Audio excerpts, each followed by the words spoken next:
जब इंसान से सब कुछ छीन लिया जाए तब भी उसके पास क्या बचता है? कभी आपने सोचा है, अगर कल सुबह उठते ही आपकी जिंदगी की हर चीज आपसे छीन ली जाए तो?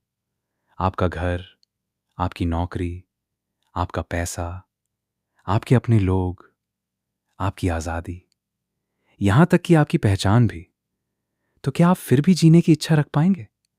शायद हम में से ज्यादातर लोग कहेंगे, नहीं, ऐसी जिंदगी जीने का क्या मतलब है? लेकिन इतिहास में एक ऐसा इंसान हुआ जिसने इंसान की जिंदगी के सबसे भयानक दौर को देखा। उसने भूख देखी, उसने दर्द देखा, उसने मौत को अपने सामने देखा, उसने अपने परिवार को खोया, लेकिन फिर भी उसने हार नहीं मानी।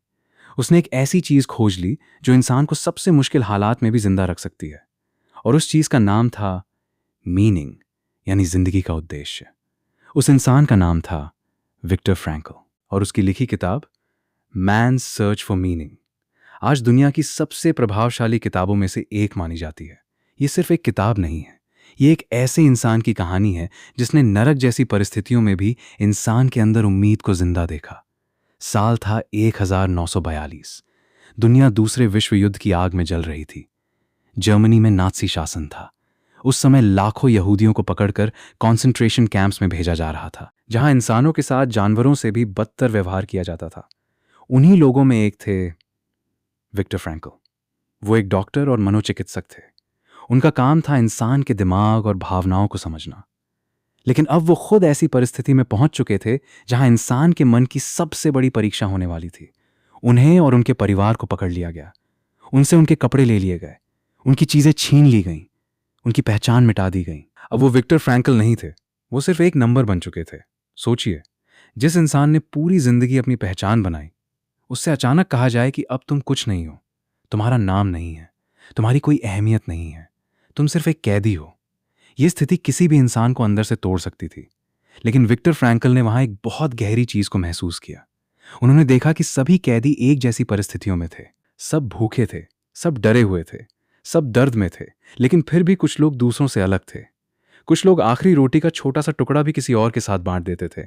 कुछ लोग मुश्किल हालात में भी दूसरों को हिम्मत देते थे, और कुछ लोग थोड़ी सी परेशानी में ही अंदर से टूट जाते थे। फ्रैंकल के मन में सवाल आया, आखिर फर्क कहां है? जब परिस्थिति सबकी एक जैसी है तो कुछ लोग कैसे उम्मीद बनाए रखते हैं? और यहीं से उन्होंने इंसान की जिंदगी का सबसे बड़ा सच समझा।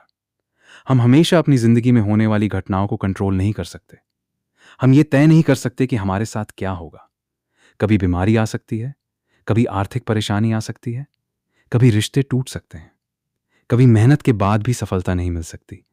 लेकिन एक चीज हमेशा हमारे हाथ में रहती है, और वो है उस परिस्थिति के प्रति हमारा नजरिया। यही इस किताब का सबसे बड़ा संदेश है। इंसान से सब कुछ छीना जा सकता है, लेकिन अपनी सोच चुनने की आजादी नहीं छीनी जा सकती। यही वो ताकत थी जिसने विक्टर फ्रैंकल को जिंदा रखा। उनके पास उस समय कुछ भी नहीं था, लेकिन उनके पास एक चीज थी, एक उम्मीद, एक विश्वास, एक कारण कि उनकी जिंदगी का अभी भी कोई मतलब है। जिसके पास जीने की वजह होती है, वो सबसे बड़ा दर्द भी सह लेता है। कॉन्सेंट्रेशन कैंप में हर सुबह एक जैसी होती थी। न ठंडी कम होती थी, न भूख, न मौत का डर। सुबह आंख खुलते ही कैदियों को घंटों लाइन में खड़ा होना पड़ता। ठंडी इतनी होती कि हाथ पैर सुन्न पड़ जाते, लेकिन किसी को परवाह नहीं थी। जो कमजोर दिखता उसे धक्का देकर अलग कर दिया जाता, और उस अलग होने का मतलब अक्सर सिर्फ एक होता था, मौत। हर दिन लोग गायब हो जाते, हर दिन कोई दोस्त नहीं लौटता, हर दिन कोई परिवार हमेशा के लिए बिछड़ जाता। धीरे धीरे लोगों ने रोना भी छोड़ दिया। जब इंसान रोज मौत देखता है तो एक समय ऐसा आता है जब उसकी आंखों में आंसू भी नहीं बचते। लेकिन विक्टर फ्रैंकल सिर्फ एक कैदी नहीं थे, वो एक मनोचिकित्सक भी थे। उन्होंने लोगों के शरीर से ज्यादा उनके दिमाग को देखना शुरू किया।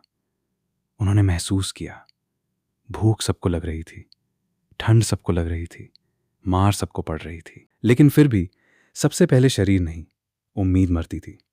जब किसी इंसान को लग जाता था अब मेरे जीने का कोई कारण नहीं बचा, तब उसका शरीर भी धीरे धीरे हार मान लेता था। कई कैदी एक दिन अचानक बोलते, अब बस, अब नहीं, और अगले कुछ दिनों में वो सचमुच इस दुनिया से चले जाते।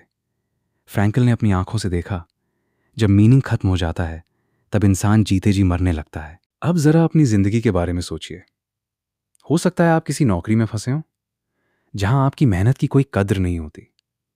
हो सकता है आपने किसी अपने को खो दिया हो, या शायद आप हर दिन मेहनत कर रहे हैं लेकिन जिंदगी वहीं की वहीं खड़ी है।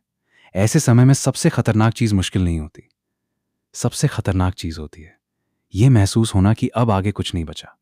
यही वो पल होता है जहां बहुत से लोग अंदर से टूट जाते हैं। लेकिन विक्टर फ्रैंकल ने एक ऐसा राज समझ लिया जिसने लाखों लोगों की जिंदगी बदल दी। उन्होंने कहा, जिस इंसान के पास जीने का एक WHY होता है वो लगभग हर HOW सह सकता है। मतलब अगर आपको पता है कि आप क्यों जी रहे हैं तो जिंदगी आपको कितनी भी मुश्किल राह पर ले जाए आप चलते रहेंगे। सोचिए, एक मां जो कई रातों से ठीक से नहीं सोई, वो थकी हुई है, कमजोर है, लेकिन फिर भी सुबह उठकर अपने बच्चे के लिए खाना बनाती है। क्यों? क्योंकि उसके पास WHY है। एक छात्र जो बार बार असफल हो रहा है फिर भी पढ़ रहा है। क्यों? क्योंकि उसके पास WHY है। एक खिलाड़ी जिसका शरीर दर्द से भरा हुआ है फिर भी अभ्यास करता है। क्यों? क्योंकि उसके पास WHY है। अब अपने आप से एक सवाल पूछिए, अगर आपकी जिंदगी से आपका WHY छीन लिया जाए तो क्या आप उसी जुनून से जी पाएंगे? शायद नहीं। यही वजह है कि बहुत से लोग बाहर से बिल्कुल ठीक दिखाई देते हैं, अच्छी नौकरी, मोबाइल, घर, पैसा, लेकिन अंदर से खाली महसूस करते हैं। क्यों? क्योंकि उन्होंने जीने का साधन तो ढूंढ लिया लेकिन जीने का कारण नहीं। फ्रैंकल कहते हैं, इंसान खुशी के पीछे भागकर कभी सच में खुश नहीं हो सकता। खुशी एक इनाम है, मंजिल नहीं। जब आप किसी अर्थपूर्ण काम में अपना दिल लगा देते हैं, जब आपको लगता है कि आपका होना किसी के लिए मायने रखता है, तब खुशी अपने आप आपके जीवन में आ जाती है। इसीलिए कुछ लोग कम पैसे में भी सुकून से सोते हैं और कुछ लोग करोड़ों कमाने के बाद भी बेचैन रहते हैं। फर्क पैसे का नहीं, पर्पस का है। और शायद यही वजह है कि आज पूरी दुनिया पहले से ज्यादा सुविधाओं में रहते हुए भी पहले से ज्यादा बेचैन है। क्योंकि हमने जीना तो सीख लिया, लेकिन किस लिए जीना है ये भूल गए। दर्द तुम्हें तोड़ता नहीं, तुम्हें दिखाता है कि तुम वास्तव में कौन हो। हम सभी अपनी जिंदगी में दर्द से बचना चाहते हैं। कोई असफल नहीं होना चाहता, कोई अपने किसी अपने को खोना नहीं चाहता, कोई बीमारी नहीं चाहता, कोई अपमान नहीं चाहता। हमें हमेशा यही सिखाया गया, खुश रहो, दर्द से दूर रहो। लेकिन विक्टर फ्रैंकल कहते हैं, अगर दर्द से बचना संभव नहीं है तो उससे भागो मत, उसका अर्थ खोजो। यही इस किताब की सबसे गहरी सीख है। कॉन्सेंट्रेशन कैंप में फ्रैंकल ने एक बात नोटिस की। 2 कैदी एक जैसी तकलीफ सह रहे थे, दोनों भूखे थे, दोनों ठंड में थे, दोनों मौत के साए में जी रहे थे। लेकिन एक आदमी हर दिन थोड़ा और मजबूत होता जा रहा था और दूसरा हर दिन थोड़ा थोड़ा टूटता जा रहा था। आखिर क्यों? क्योंकि दर्द दोनों के पास था, लेकिन दर्द का मतलब दोनों के लिए अलग था। एक सोचता था, मेरी जिंदगी खत्म हो गई, अब कुछ नहीं बचा। दूसरा सोचता था, अगर मैं इस दर्द को सह गया तो शायद मेरी कहानी किसी और की जिंदगी बदल देगी। हालात एक जैसे थे लेकिन सोच अलग थी, और वही सोच उनकी पूरी जिंदगी बदल रही थी। अब जरा अपने बारे में सोचिए, क्या कभी ऐसा हुआ है कि आपने किसी इंसान पर आंख बंद करके भरोसा किया और उसी ने आपको धोखा दे दिया? उस दिन सिर्फ एक रिश्ता नहीं टूटा था, आपके अंदर का भरोसा भी टूटा था। या शायद आपने सालों मेहनत की लेकिन प्रमोशन किसी और को मिल गया, या आपने पूरे दिल से किसी सपने के लिए मेहनत की लेकिन नतीजा शून्य मिला। ऐसे समय में हमारा पहला सवाल होता है, मेरे साथ ही ऐसा क्यों? लेकिन फ्रैंकल कहते हैं, शायद सवाल बदलने की जरूरत है। मेरे साथ ऐसा क्यों हुआ की जगह, ये दर्द मुझे क्या सिखाने आया है? यही फर्क होता है पीड़ित बनने और योद्धा बनने में। पीड़ित इंसान दर्द को अपनी पहचान बना लेता है, वो हर किसी से कहता है मेरी किस्मत ही खराब है। लेकिन योद्धा दर्द को अपनी ट्रेनिंग बना लेता है। वो कहता है, मैं गिरा हूं लेकिन यहीं से उठना भी सीखूंगा। विक्टर फ्रैंकल ने कभी ये नहीं कहा कि दर्द अच्छी चीज है, उन्होंने ये भी नहीं कहा कि दुख ढूंढो। उन्होंने सिर्फ इतना कहा, जब दर्द से बचना संभव ना हो तब उसे व्यर्थ मत जाने दो। अगर दर्द ने आपको और समझदार बनाया, अगर दर्द ने आपको और दयालु बनाया, अगर दर्द ने आपको पहले से मजबूत बनाया, तो वो सिर्फ दर्द नहीं रहा, वो आपकी सबसे बड़ी शिक्षा बन गया। और शायद यही वजह है कि दुनिया के ज्यादातर महान लोग आराम से नहीं, संघर्ष से बने हैं। सोना आग में तपकर ही कुंदन बनता है, हीरा धरती के भारी दबाव में बनता है, और इंसान मुश्किलों से गुजर कर परिपक्व बनता है। लेकिन यहाँ एक बहुत बड़ा खतरा भी है। कुछ लोग दर्द को अपनी पूरी पहचान बना लेते हैं। वो सालों तक उसी एक घटना में जीते रहते हैं। हर नई शुरुआत से पहले पुराना जख्म सामने आ जाता है। फ्रैंकल कहते हैं, तुम्हारा अतीत तुम्हें परिभाषित नहीं करता, तुम्हारा अगला निर्णय करता है। जो हो चुका उसे बदला नहीं जा सकता, लेकिन अब जो करना है वो पूरी तरह तुम्हारे हाथ में है। आज अगर तुम्हारी जिंदगी में कोई मुश्किल चल रही है तो शायद ये सवाल पूछना शुरू करो, ये मुश्किल मुझे किस इंसान में बदलना चाहती है। हो सकता है यही सवाल तुम्हारी पूरी जिंदगी बदल दे। खुशी को मत खोजो, ऐसा जीवन बनाओ कि खुशी खुद तुम्हें खोजे। अगर मैं आपसे पूछूं तुम जिंदगी में क्या चाहते हो, तो शायद ज्यादातर लोग एक ही जवाब देंगे, बस खुश रहना चाहता हूं। लेकिन यहीं पर ज्यादातर लोग सबसे बड़ी गलती कर बैठते हैं। उन्हें लगता है अगर अच्छी नौकरी मिल जाए तो खुशी मिल जाएगी, अगर बैंक बैलेंस बढ़ जाए तो खुशी मिल जाएगी, अगर सही पार्टनर मिल जाए तो खुशी मिल जाएगी, अगर लोग हमारी तारीफ करने लगें तो खुशी मिल जाएगी। लेकिन क्या सच में ऐसा होता है? जरा अपने पिछले 5 साल याद कीजिए। कितनी ऐसी चीजें थीं जिनके लिए आपने कहा था बस ये मिल जाए फिर मैं खुश हो जाऊंगा। शायद नई नौकरी, नया मोबाइल, नई बाइक या कोई और सपना। जब वो चीज मिली तो कुछ दिनों तक बहुत अच्छा लगा, लेकिन फिर वो खुशी धीरे धीरे सामान्य हो गई और आपका मन किसी नई चीज के पीछे भागने लगा। यही इंसान का स्वभाव है, जिसे साइकोलॉजी में हिडोनिक अडेप्टेशन कहा जाता है। यानी जिस चीज को पाने के लिए हम महीनों या सालों तक भागते हैं, उसे पाने के बाद हम उसका आदी हो जाते हैं।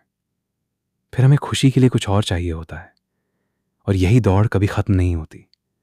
विक्टर फ्रैंकल कहते हैं, खुशी को सीधे पाने की कोशिश मत करो, क्योंकि खुशी पकड़ने से नहीं मिलती, वो एक साइड इफेक्ट है। जब आपकी जिंदगी किसी अर्थपूर्ण काम से जुड़ जाती है, जब आपको लगता है कि आपका होना किसी के काम आ रहा है, जब आप अपने से बड़े किसी उद्देश्य के लिए जी रहे होते हैं, तब खुशी धीरे धीरे अपने आप आपके जीवन में आने लगती है। इसी सोच के आधार पर फ्रैंकल ने एक नई थेरेपी बनाई जिसका नाम था लोगोथेरेपी। दुनिया की ज्यादातर थेरेपीज पूछती थीं, तुम्हारे साथ क्या हुआ? लेकिन लोगोथेरेपी एक अलग सवाल पूछती है, अब तुम किस लिए जीना चाहते हो? यानी ध्यान सिर्फ अतीत पर नहीं, भविष्य के उद्देश्य पर।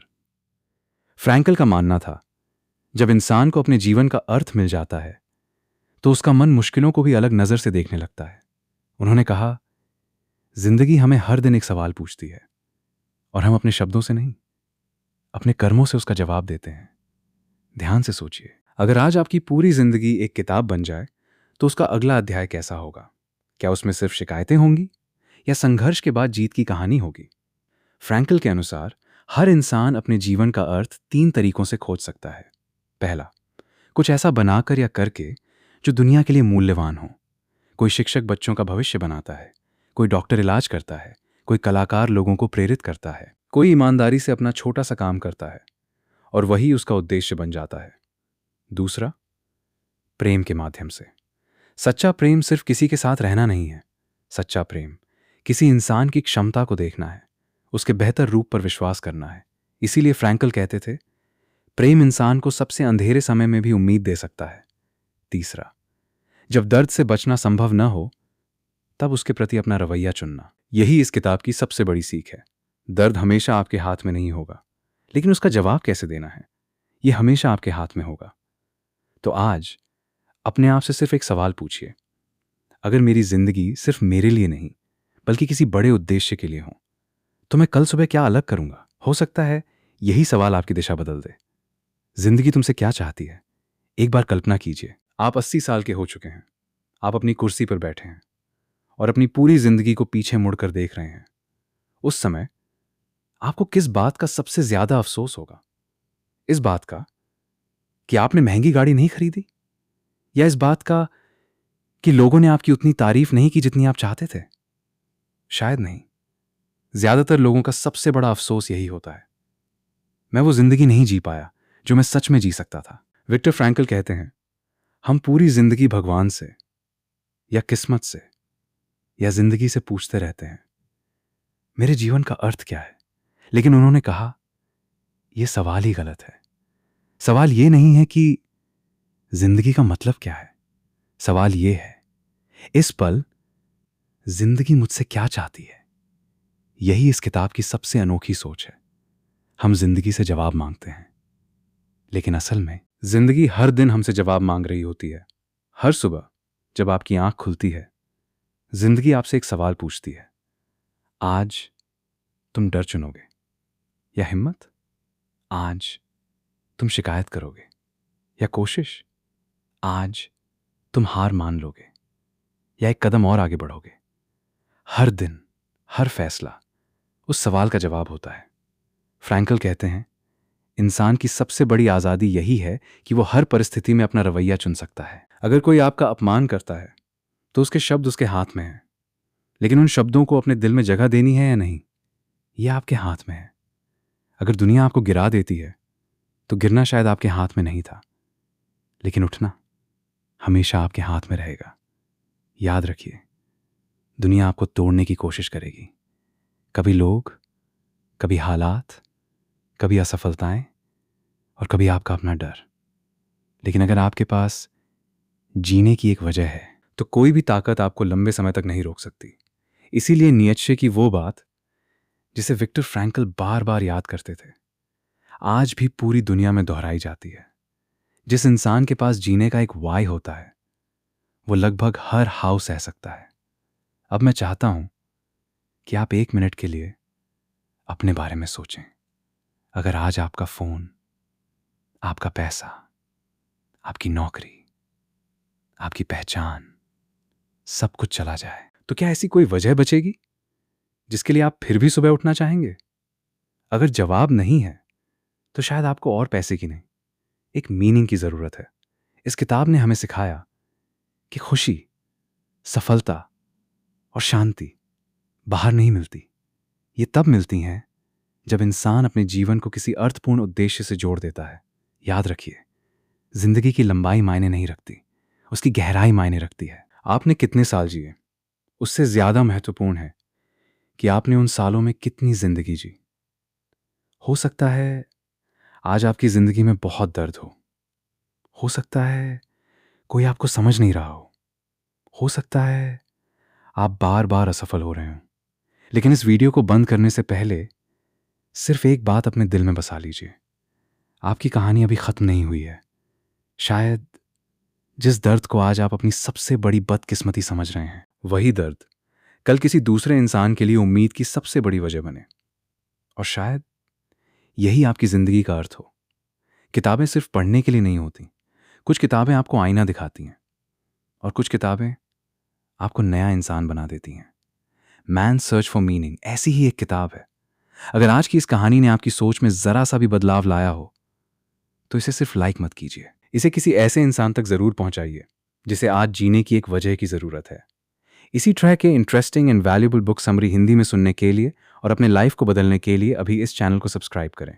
फिर लौटूंगा एक नए बुक लेसन के साथ। क्या किताब? सोच बदलो, जिंदगी बदल जाएगी।